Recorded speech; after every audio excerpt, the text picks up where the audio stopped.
Esta es la historia de una mujer que pasó toda su vida en las sombras para que su hijo pudiera caminar a la luz. Es la historia de una boda, que se suponía que iba a ser la coronación de una dinastía de la alta sociedad, pero que en cambio se convirtió en el escenario de un ajuste de cuentas que nadie vio venir.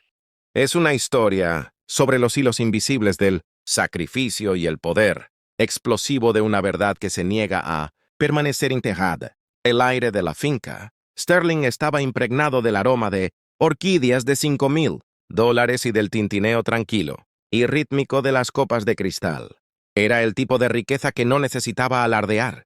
Simplemente existía, fría e impenetrable, como las columnas de mármol del gran salón. En medio de toda esa opulencia se encontraba Elena. Llevaba un sencillo vestido azul marino, elegante pero muy lejos de los brillantes vestidos de diseñador que se arremolinaban a su alrededor como bancos de peces exóticos. Elena era una mujer negra de unos 50 y tantos años. Su piel era del color de la caoba pulida, y sus ojos transmitían una profunda fatiga que ninguna celebración podía ocultar. Estaba de pie cerca del borde de la torre de champán, con las manos cuidadosamente cruzadas delante de ella. Para cualquier observador, parecía una sombra perdida en una sala llena de luz deslumbrante. Disculpe. Una voz aguda y penetrante atravesó el murmullo de las conversaciones. Una joven, envuelta en seda y cubierta de diamantes, dio un codazo a Elena en el hombro con el codo. ¿Es usted del personal de catering? Llevo 10 minutos esperando que me rellenen la copa de Pinot Noir. Elena se giró lentamente, con expresión tranquila y voz firme. En realidad soy una invitada. La joven se rió con un sonido seco y áspero. No miró a Elena a la cara, sino a sus zapatos, que eran sensatos y estaban gastados, y luego a su pelo, recogido en un moño profesional y tirante. Claro, una invitada. Bueno, si buscas la entrada de servicio, es por esas puertas dobles junto a la cocina. Los invitados suelen quedarse en el jardín hasta que comienza el banquete. Antes de que Elena pudiera responder, la chica se dio la vuelta y llamó a un camarero. Elena no se movió, no suspiró. Llevaba 30 años siendo ignorada.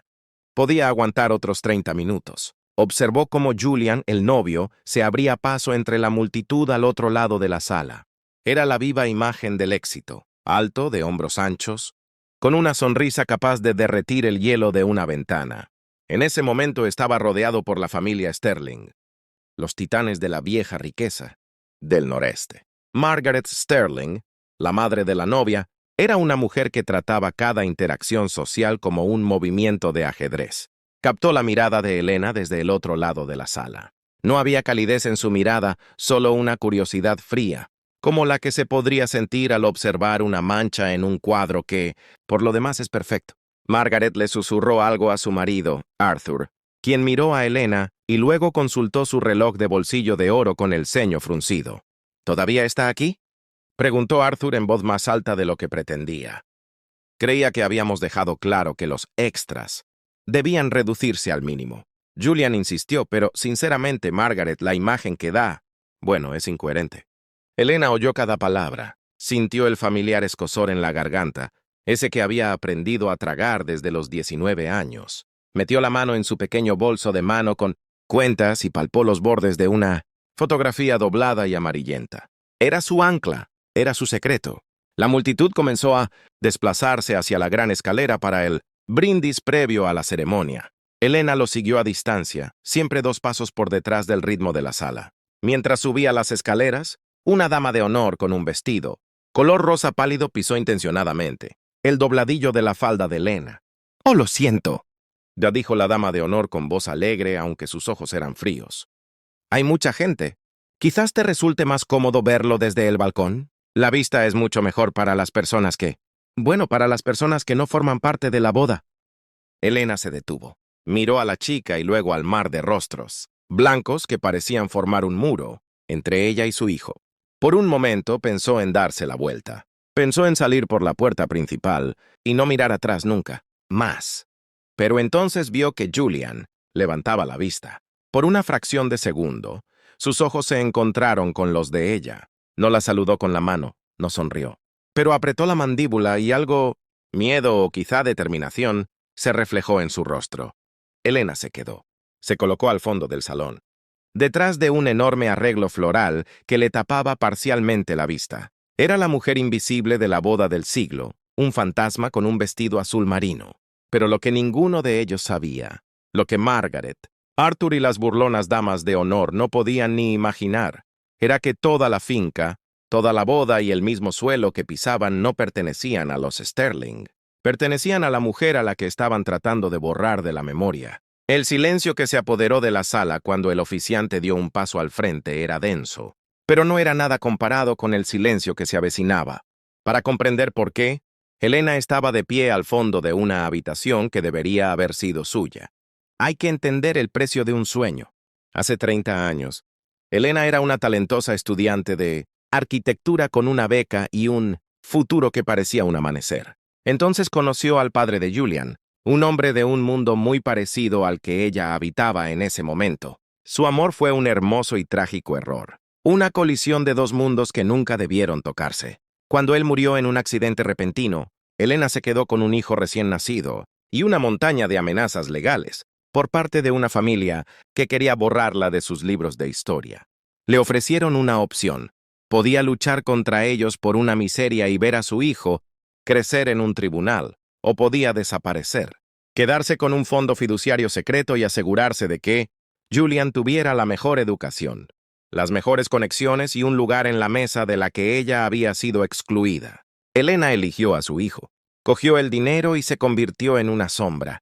Trabajó en 3 empleos, mientras el fondo fiduciario permanecía intacto, creciendo en la oscuridad, reservado estrictamente para la legitimidad de Julian. Lo crió en un pequeño apartamento enseñándole a hablar, a vestirse y a moverse por los pasillos del poder sin revelar nunca la mancha de sus orígenes. Ella era su arma secreta, su arquitecta silenciosa. A medida que Julian ascendía en las filas de la élite, conoció a Claire Sterling. Claire era la encarnación de todo lo que Helena había sacrificado. Era rica, tenía contactos y estaba totalmente convencida de su propia superioridad. Los Sterling veían a Julian como un prodigio hecho a sí mismo. Su nombre misterioso y de inmenso talento que parecía haber surgido de la nada para conquistar el mundo de los negocios. No sabían nada de la mujer que había pasado las noches revisando sus planes de negocio ni de la madre que había vendido su única reliquia familiar para pagarle su primer traje a medida. Es un diamante, había dicho Margaret Sterling durante la fiesta de compromiso, con voz empapada de dulzura artificial. Quizá tenga un origen un poco tosco, pero lo hemos pulido muy bien, ¿no? Helena también había estado en esa fiesta. Había ejercido de asesora para los arreglos florales, un título que Julian había inventado para que pudiera estar en la sala sin llamar la atención. Se había quedado en la cocina, viendo a su hijo brindar por una familia que la habría escupido si hubiera sabido quién era ella en realidad. Julian se había distanciado en los meses previos a la boda. La presión del legado de los Sterling era un pesado fardo. Lo estaban preparando para hacerse cargo de la empresa Sterling, un paso que consolidaría su lugar en la élite de la sociedad. Pero el precio era el silencio. Silencio total y absoluto sobre la mujer del vestido azul marino. Ahora, al comenzar la ceremonia, el desequilibrio de poder era visceral. Los Sterling ocupaban las 3 primeras filas, una falange de poder y prestigio. Helena estaba tan atrás que apenas podía oír los votos. Observó a Claire, resplandeciente con un vestido que costaba más que la primera casa de Helena, deslizarse por el pasillo. Claire parecía una reina, pero para Helena parecía una carcelera. La tensión en la sala era palpable. Los invitados susurraban sobre el misterioso pasado de Julian, especulando sobre la realeza europea o padres multimillonarios del sector tecnológico. Ninguno de ellos miró a la mujer negra que se apoyaba contra la fría pared de piedra al fondo. Helena sintió una oleada de dignidad silenciosa. No estaba enfadada por ella misma. Lamentaba el hombre en el que su hijo había tenido que convertirse para sobrevivir en esa sala. Vio las manos de Julian temblar cuando tomó las de Claire. Parecía atrapado. Parecía un hombre a punto de vender su alma a una familia que valoraba más su currículum que su humanidad. El oficiante comenzó la liturgia habitual, pero las palabras sonaban huecas. No se trataba de una unión de almas, sino de una fusión de activos. Los Sterling sonreían radiantes, con un orgullo que irradiaba como una ola de calor. Habían ganado, Habían encontrado al títere perfecto para dirigir su imperio y habían logrado relegar la distracción a un segundo plano. Pero Elena sabía algo que ellos no sabían. Sabía que el fondo fiduciario no era solo un montón de dinero en efectivo. Sabía que los documentos legales que Julian había firmado para unirse a la empresa Sterling tenían una cláusula oculta, una que ella había pasado los últimos 5 años orquestando cuidadosamente, con un equipo de abogados que trabajaban para ella, no para los Sterling.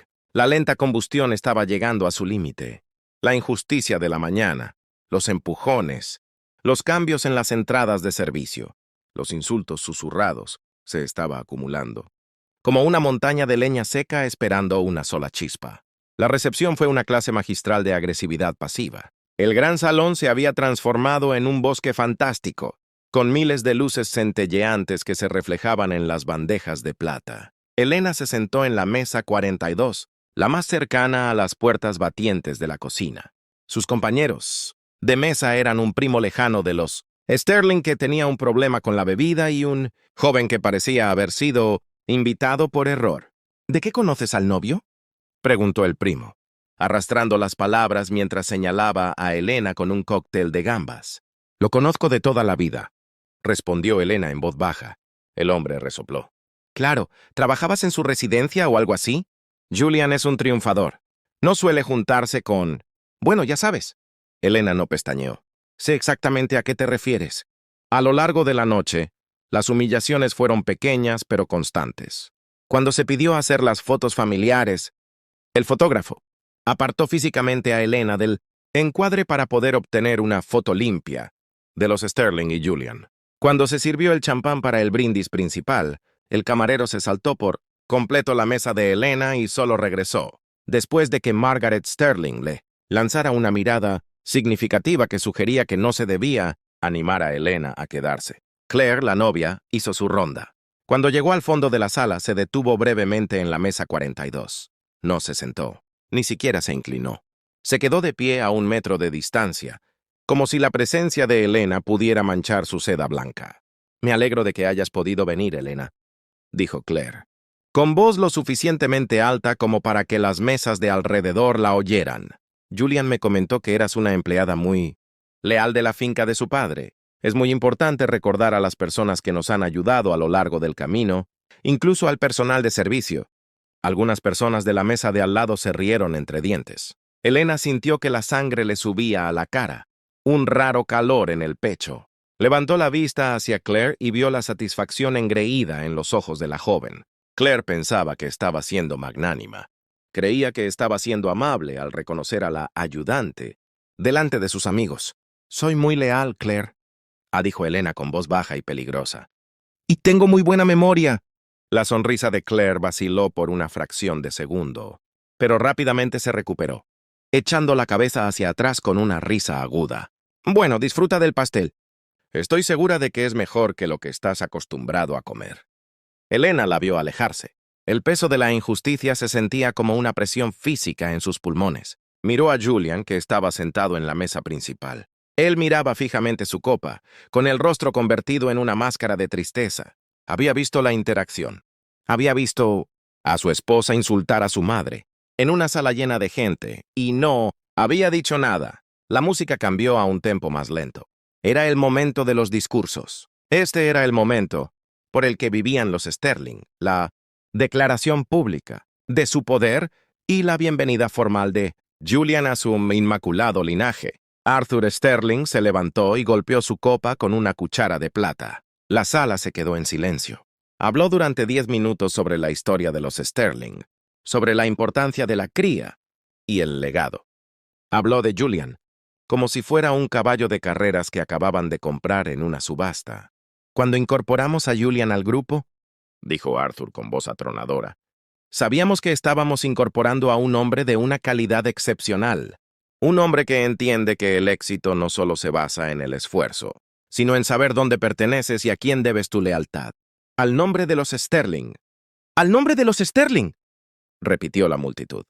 Elena sintió cómo una sensación de frío se apoderaba de ella. La paciencia que había cultivado durante 3 décadas finalmente se estaba agotando. Vio cómo Julian se estremecía al oír la palabra lealtad.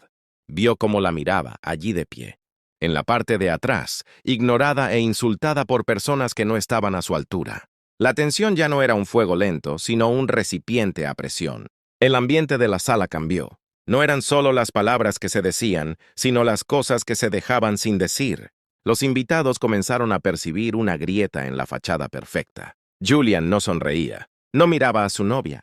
Miraba a una mujer con un vestido azul marino a la que un guardia de seguridad le estaba pidiendo que saliera discretamente al pasillo porque estaba bloqueando el paso a los camareros. Elena no se movió, miró al guardia de seguridad a los ojos y se sentó en su silla con la elegancia de una reina que ocupa su trono.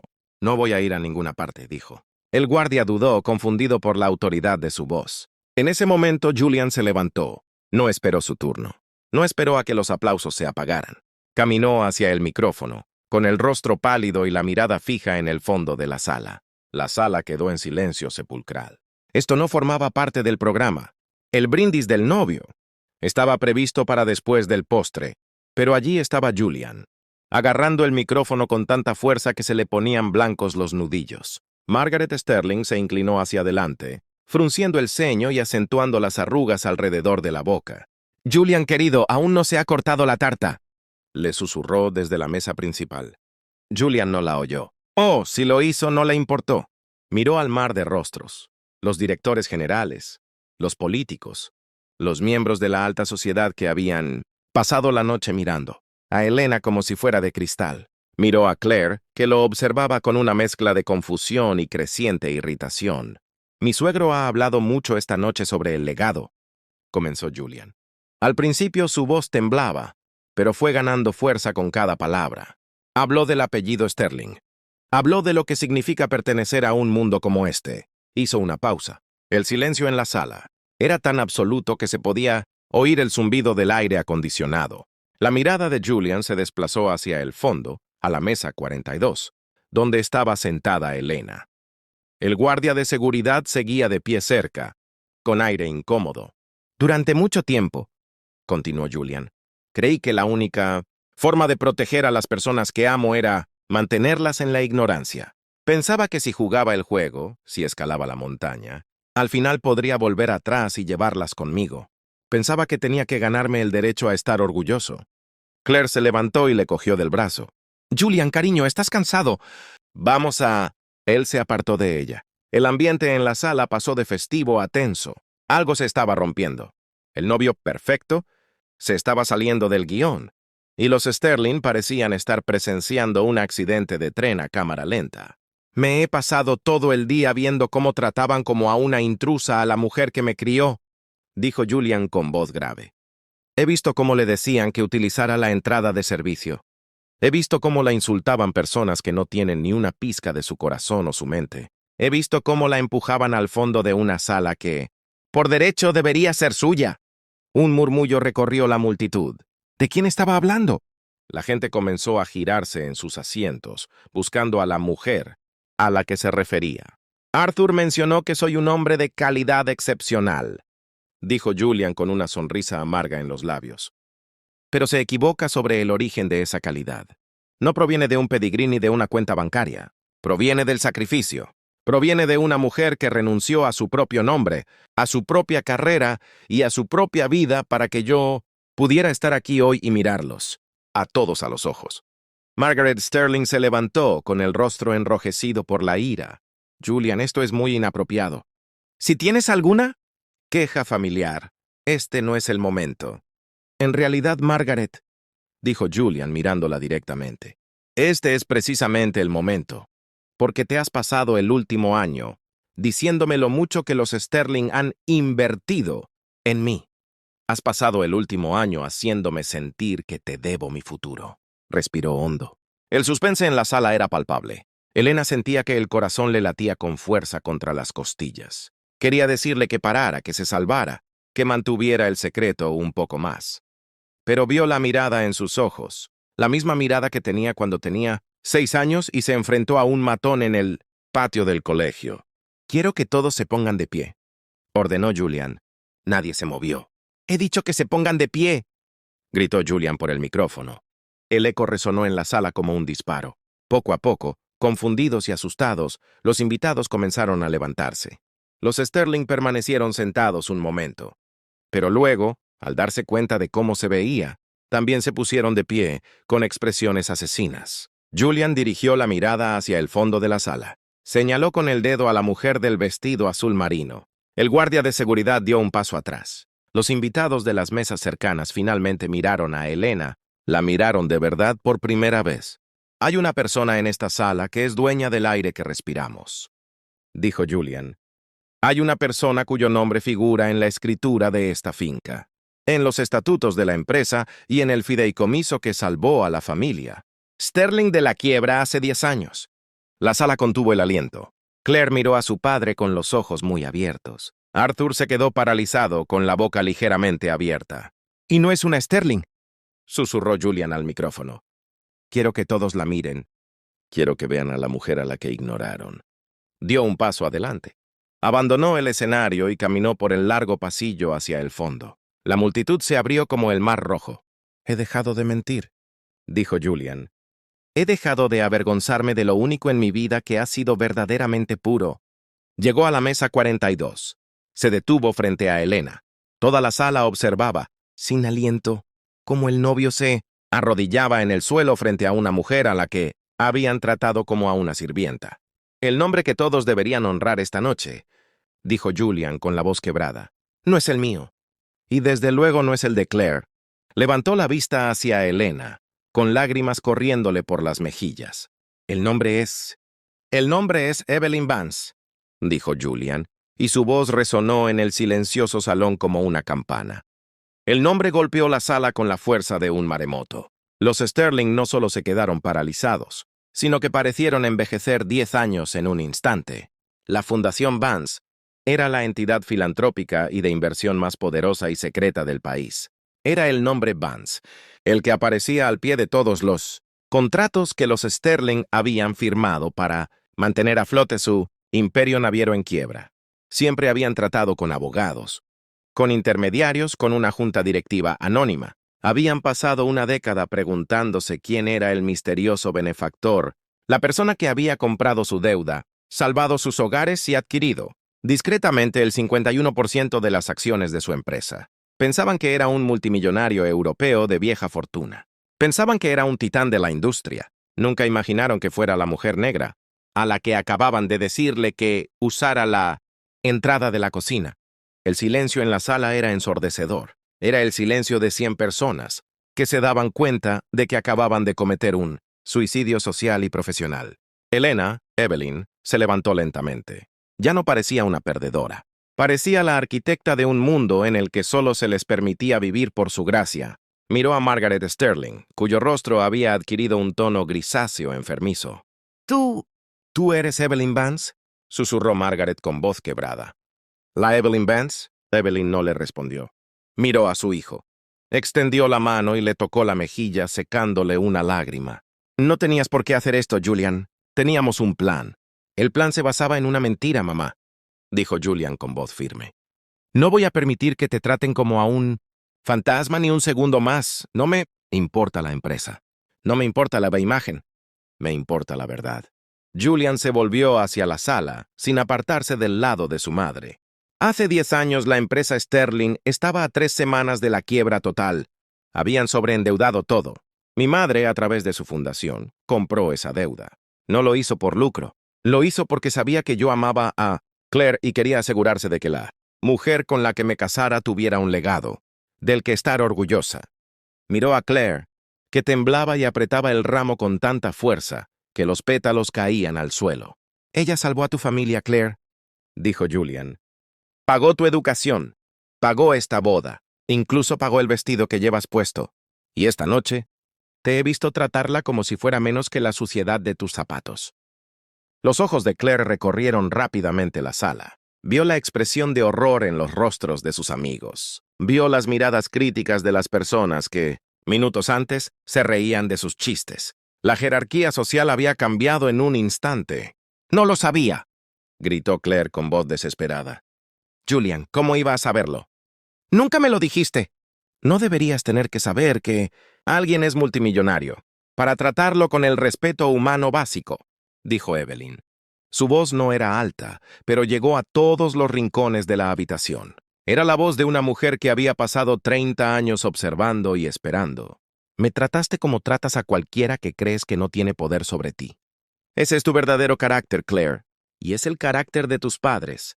Arthur Sterling intentó hablar, vociferar, encontrar alguna forma de recuperar el control. Esto es un asunto legal. ¿Los contratos? Los contratos son muy claros, Arthur, le interrumpió Evelyn. Hay una cláusula moral. Cualquier acción que desacredite públicamente a la fundación, Vance o a sus directores es motivo de rescisión inmediata del contrato de gestión. Yo diría que la forma en que se han comportado esta noche cumple los requisitos. La multitud estalló en un murmullo bajo y frenético. Se trataba de una ejecución pública. Los Sterling estaban siendo despojados de su poder ante las mismas personas a las que habían intentado impresionar durante toda su vida. Las damas de honor, que se habían burlado de Evelyn ahora, intentaban esconderse detrás de los menús. Los invitados que la habían empujado para apartarla miraban sus platos avergonzados. Evelyn miró a su alrededor. Vio el arrepentimiento, la culpa y el miedo. Pero también vio algo más. La comprensión de que habían estado ciegos. Habían estado tan cegados por sus propios prejuicios y elitismo que no habían sido capaces de ver a la persona más poderosa de la sala, simplemente por el color de su piel y la sencillez de su vestido. Julian, dijo Evelyn en voz baja. Vámonos. Pero la boda, comenzó Claire acercándose a ellos. Julian miró a la mujer con la que casi se había casado. Miró a la familia de la que ella provenía. Miró la mentira en la que había estado viviendo. Se quitó el anillo de bodas y lo dejó sobre la mesa. La boda ha terminado, dijo Julian. Me voy a casa con mi madre. La salida del gran salón fue el paseo más largo y silencioso de la vida de Evelyn. La multitud se apartó como si fuera de la realeza, no por el dinero, aunque eso también influyó, sino por el peso innegable de su dignidad. Los que más se habían burlado de ella ahora eran los más silenciosos. Al llegar a las pesadas puertas de roble, Evelyn se detuvo. Se volvió por última vez. Los Sterling seguían de pie en la mesa principal, pero parecían pequeños. Parecían estatuas en un museo de una época moribunda. El poder había cambiado por completo. Ya no eran los titanes del dinero antiguo, sino los inquilinos que acababan de ser desalojados de su propia narrativa. Evelyn y Julian salieron al aire fresco de la noche. El aparcacoches, que antes había ignorado a Evelyn cuando llegó en un coche modesto, ahora venía corriendo, con el rostro enrojecido por el pánico y la repentina servidumbre. «Señora Vance, voy a buscar su coche inmediatamente». «Siento mucho la espera». Evelyn levantó una mano. «No hace falta. Caminaremos hasta la puerta». Caminaron por el largo y sinuoso camino de entrada a la finca. Por primera vez en 30 años el aire no se sentía pesado. Los secretos habían desaparecido. La carga de la vida discreta se había levantado. «¿Estás bien, mamá?», preguntó Julian con voz suave. «Sé que lo he estropeado todo. El plan, la fusión, el futuro por el que habíamos trabajado». Evelyn se detuvo y miró a su hijo. Vio al hombre que había criado. No al hombre que los Sterling querían que fuera, sino al hombre que era. Era valiente, era honesto. Y finalmente había comprendido que la dignidad no es algo que se compra, sino algo que uno se niega a vender. «No has arruinado nada, Julian», dijo ella. «Me has salvado. Pasé tanto tiempo tratando de protegerte, del mundo que olvidé, dejarte formar parte del mío. Pensé que la única manera de que fueras poderoso era mezclándote con los demás. Estaba equivocada». De vuelta en el salón, el caos reinaba. La boda del siglo se había convertido en el escándalo de la década. Los Sterling intentaron salvar la noche, pero los invitados ya estaban llamando a sus chóferes. Nadie quería verse asociado con una familia que acababa de ser humillada públicamente por su propio benefactor. El prestigio se había esfumado. El nombre Sterling era ahora el remate de una historia sobre arrogancia e ignorancia. Claire se sentó en el suelo con su vestido blanco, llorando. No porque hubiera perdido a Julian, sino porque había perdido el mundo que creía dominar. Había mirado a una mujer y había visto a una sirvienta, sin darse cuenta de que estaba mirando a la mujer que tenía las llaves de su reino. En las semanas siguientes, el cambio fue absoluto. Evelyn Vance no buscó venganza. Simplemente ejerció sus derechos. Reestructuró la empresa, colocando a Julian en una posición en la que realmente pudiera hacer el bien, en lugar de limitarse a mantener un statu quo de elitismo. A los Sterling se les permitió conservar una pequeña parte de su riqueza, suficiente para vivir cómodamente, pero no tanto como para volver a mirar a nadie desde arriba. Evelyn se mudó a una casa que no tenía entrada de servicio. Comenzó a asistir a eventos en los que no era la consultora ni la ayudante, y cada vez que entraba en una habitación llevaba el mismo vestido azul marino, no porque no pudiera permitirse uno nuevo, sino porque quería recordarse a sí misma y al mundo que la persona más importante de la habitación es a menudo aquella a la que más se intenta ignorar. Un año después, Evelyn estaba sentada en un banco del parque de la ciudad, contemplando cómo la puesta de sol se reflejaba en las torres de cristal. A su lado estaba Julian. Parecía diferente, relajado, con los hombros ya sin esa postura defensiva permanente. Estaba trabajando en un proyecto para construir viviendas asequibles en el barrio, donde había crecido, financiado por la Fundación Vance. ¿Sabes?, dijo Julian mirando el horizonte de la ciudad. Solía pensar que el nombre que importaba era el que figuraba en el edificio. Pensaba que lo importante era ser un Sterling o un Vance. Evelyn sonrió. ¿Y ahora? Ahora creo que el único nombre que importa es el que dice la gente, cuando habla de tu carácter, dijo Julian. Ya no hablan del dinero, mamá. Hablan de la mujer que se quedó al fondo de la sala esperando a que su hijo encontrara el camino a casa. La lección de aquella noche en la boda no fue solo la revelación de la identidad de un multimillonario. Fue una lección sobre el trabajo invisible de las mujeres negras, los sacrificios silenciosos que construyen imperios y el peligro de asumir que el silencio es sinónimo de debilidad. Fue un recordatorio de que cada persona a la que descartas, cada extra que dejas de lado y cada ayuda que te niegas a reconocer tiene una historia que podría poner tu mundo patas arriba. Los Sterling perdieron su imperio porque valoraban más la apariencia que la humanidad. Evelyn Vance ganó su libertad porque eligió a su hijo por encima de su orgullo y, al final, su hijo la eligió a ella por encima de todo lo demás. Cuando el sol se ocultó tras el horizonte, Evelyn sintió una profunda sensación de paz. La justicia no estaba en el dinero ni en el cambio de poder, sino en el simple hecho de que ya no era invisible. Ella era Evelyn Vance, era madre, era arquitecta, y por fin era vista de verdad.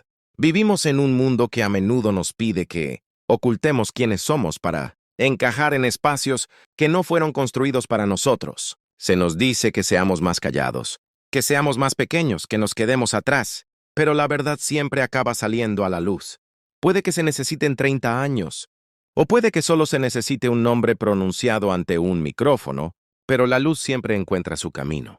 El respeto no es una moneda de cambio, es un derecho humano que debe ser honrado. Si alguna vez te encuentras en una sala donde alguien es ignorado o menospreciado, recuerda a la mujer del vestido azul marino. Recuerda que la persona a la que estás mirando por encima del hombro podría ser la que mantiene el mundo unido. Si esta historia te ha emocionado, si te ha recordado la fortaleza de las mujeres, de tu vida que se han sacrificado en silencio, dale a me gusta y suscríbete. Comparte esta historia con alguien que necesite recordar que su valor no lo determinan las personas, que se niegan a verlo. Cuéntanos en los comentarios. ¿Alguna vez has visto un momento en el que el desvalido finalmente haya obtenido la justicia que se merecía? Porque al final, el nombre más poderoso que puedes tener es el tuyo propio, pronunciado con orgullo. Mantente fuerte, mantén la elegancia y nunca dejes que te hagan invisible.